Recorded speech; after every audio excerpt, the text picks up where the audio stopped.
मैंने जैसे उससे ही पूछा था, आपसे ही पूछना चाह रही हूँ, कभी ऐसा होगा कि सिनेरियो में कहाँ पॉसिबिलिटी लगती है कि अवामी लीग वापस चुनाव में आ सकती है या शेख हसीना वापस बांग्लादेश जा सकती है? ऐसा कभी आपको होता नजर आ रहा है? देखिए, कभी किसी ने नहीं सोचा था कि बीएनपी भी कभी लड़ेगी चुनाव।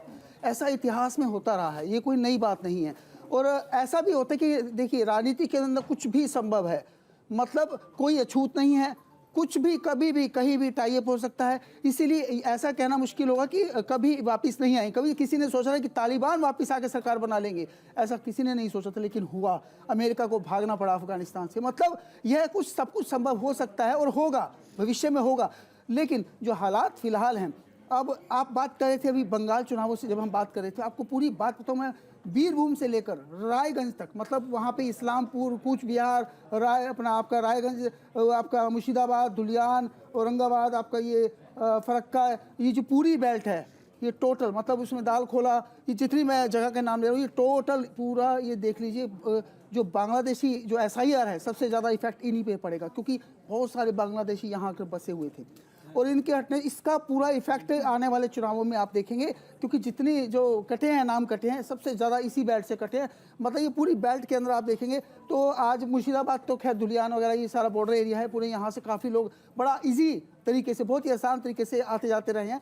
लेकिन पिछले काफ़ी समय से, जब से BSF को पावर्स ज़्यादा दिए गए, उसके बाद कंट्रोल हुआ है। लेकिन आज भी लोग वहाँ पर, मतलब जो लोकल गांव के हैं, कुछ गांव ऐसे हैं जो बॉर्डर के उस पार इस पर आना बहुत संभव है। लेकिन क्योंकि वहाँ से, आपको बता दूं एक बड़ी बात, कि बंगाल और बांग्लादेश बॉर्डर की जो लैंग्वेज है उसमें भी फ़र्क मिलेगा आपको। बेशक आप मेरी बात से सहमत होंगी, वो लैंग्वेज भी अलग है। क्योंकि मैं पूरा बंगाल घूमा हूँ, पूरा बॉर्डर एरिया में देखा है, मैं गया हूँ उन एरियाज़ के अंदर, तो ग्राउंड रियलिटी में आपको बता रहा हूँ, वहाँ की लैंग्वेज भी चेंज है। तो वो ये सब बांग्लादेशी अब वहाँ से निकल चुके हैं। ज़्यादातर कोशिश में है कि कहीं ना कहीं वो वापस चले जाएं। ये SIR होने के बाद वो वापसी आएंगे, क्योंकि अभी हालात वहाँ पे बहुत। एक बात जो तब भी ममिता जी भी बोल रही थी SIR को लेकर के, SIR को घुसपैठिया से जोड़ना ये हमारा अल्प ज्ञान है और या फिर राजनीति है। जैसे नरेंद्र मोदी जी ने कहा कि घुसपैठिया से लोगों को दूसरे देश तो भगाना चाहते हैं, हमारे देश में लोग चाहते हैं कि घुसपैठिया बने रहें, उनका भी इशारा SIR की तरफ है। अगर आप वास्तव में घुसपैठिए से चिंतित हैं, उसको देश से हटाना चाहते हैं, तो हमारी सरकार के पास कोई कार्यक्रम नहीं है, कोई कैंपेन का कार्यक्रम नहीं है कि घुसपैठिया को चिन्हित करो, उसको ड्यू प्रोसेस से बाहर भेजो। SIR को अननेसेसरली, जो कि घोषित रूप से घुसपैठिया हटाने का कोई कार्यक्रम ही नहीं है। चुनाव आयोग भी बोल चुका है, इससे पहले बिहार में भी हुआ, एक भी घुसपैठिया नहीं मिला। लेकिन भ्रम पैदा ऐसा किया जा रहा है कि SIR से सारे घुसपैठिया चिन्हित भी हो जाएंगे और उसको हम बाहर भी भेज देंगे। ये पॉलिटिक्स है, ये चुनावी लाभ लेने की पॉलिटिक्स है, या फिर हम बिल्कुल जानते ही नहीं है, यूं ही बोल रहे हैं। सर एक बात बताइए, SIR से वो वोटर जो या तो मर गए लेकिन उनका वोट है, या शिफ्ट हो गए दूसरे राज्य में, उनका फिर भी वोट चल रहा है, या जो लोग इस देश के नहीं हैं फिर भी यहाँ के वोट कर रहे हैं, जिनके पास 2002 से लेकर अब तक का कोई डेटा एज सच नहीं है, तो फिर आ गए ना सर घुसपैठिए।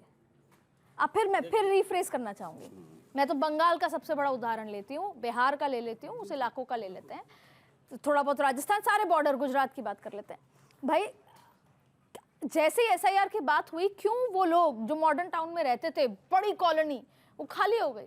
तो भले ही हमारा SIR का जो नेम प्लेट है वो ये है कि कोई भी वो वोटर जो वहां का नहीं रह रहा हो, जिंदा नहीं हो, वो जाएगा, लेकिन उसमें घुसपैठ तो घुस आए ना सर।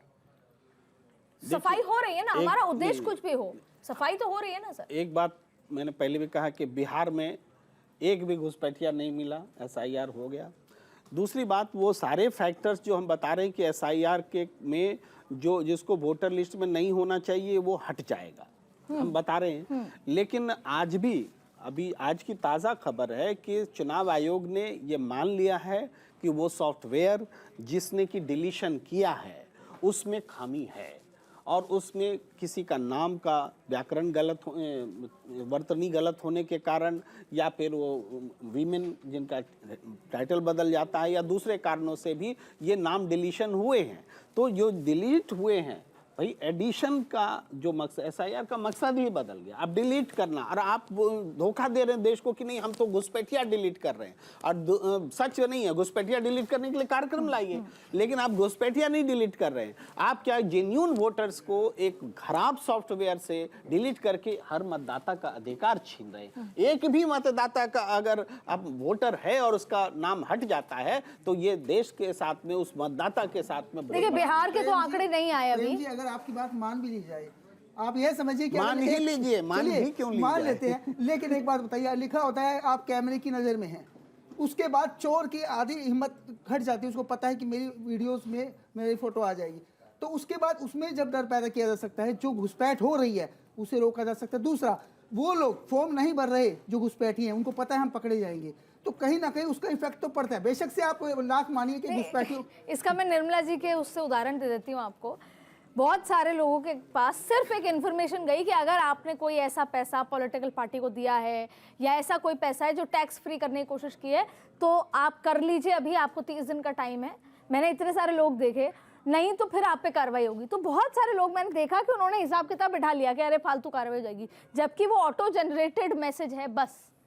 तो कहीं ना कहीं ऐसा तो नहीं है प्रेम कुमार जी की बंगाल में इसका फायदा सरकार को देखने को मिल सकता है, क्योंकि जैसा मौमिता जी बता रही हैं इतनी बड़ी संख्या में लोग चले गए तो दीदी को टेंशन तो हो ही रही है। आपको लगता है इस पूरे प्रक्रिया का फायदा बीजेपी को देखने को मिलेगा? देखिए, पहली बात तो ये है कि अभी तक मैंने अभी पहले जो बताया कि पूरी तुष्टीकरण की राजनीति भारत पे होते आ रहे हैं, तो कोई एक ही पॉलिटिकल पार्टी जो हिंदुओं के बारे में बात करते हैं, क्योंकि उनको हिंदुओं को बचाना है। बंगाल का भी ऐसी स्थिति है, जैसे आप बोल रहे थे कि कॉलोनी खाली हो गया तो वो गुलशन कॉलोनी, मैं सर को वही बोल रही थी। तो बंगाल में ना कोई भी हिंदू अगर कुछ धर्म रिलेटेड कुछ बातें करता है तो उसको बोला जाता है कि आप सांप्रदायिक हो। अब एक बात बताओ अदिति जी, अगर आप कोई भी कंट्री में चले जाइए, आप देखेंगे क्रिश्चियन अपनी बातें कहेंगे, मुसलमान अपनी बातें कहेंगे, जीव्स अपनी बातें कहेंगे। कुछ हिंदू ने जब अपनी बातें कहे उसको बोला गया कि आप सांप्रदायिक हो। अरे हिंदू अगर सांप्रदायिक है तो याद करना चाहिए कि जीव्स ने कैसे जीसस क्राइस्ट को मारा था, कैसे कील डाली थी उनके ऊपर। इतने लंबे समय, इतने बड़ी संख्या में हिंदू वोटर हैं वहाँ, इतने लंबे समय ममता दीदी की पॉलिटिक्स को कैसे चलने दिया? मतलब मैं समझना चाहती हूँ, कोई विरोध या कोई उस तरीके का रिटेलिएशन नहीं दिखा। मैं बताती हूँ, सबसे पहले उन्होंने जो किया था 2011 में, जो मौलाना है उन लोगों के लिए वो इमाम का जो स्टाइफेंड चालू कर दिया था, जो कि कॉन्स्टिट्यूशन विरोधी है, वो संविधान विरोधी है। संविधान में ऐसा मतलब धर्मियों रिलीजियन की फैक्टर्स में किसी को ऐसा पैसा देना इट्स नॉट लीगल, ये संविधान में है नहीं। ऐसे किया। फिर उन्होंने क्या किया, जब ये हाई कोर्ट से ऑर्डर आया था 2 साल बाद उसके, तो वो वक्फ के मतलब नाम पे वो करने लगा। फिर 2021 में वो सेम चीज़ हिंदुओं को खुश करने के लिए जो प्रिस्ट होता है हिंदू, उन लोग को देने लगा। और अभी क्या है कि कुछ भी हुआ तो कुछ मुर्शिदाबाद की जो घटना जब घटी तो उन्होंने चले गए कहाँ, वो इमाम के साथ मीटिंग करने। उनको एक बार भी टाइम नहीं मिला। जो विक्टिम फैमिली, वो हरगोविंद दास, चंदन दास और भी बहुत सारे लोग जिनके घर जल गई थी, उनसे जाके बात की, कोई कंसोलेशन उनसे किया ही नहीं।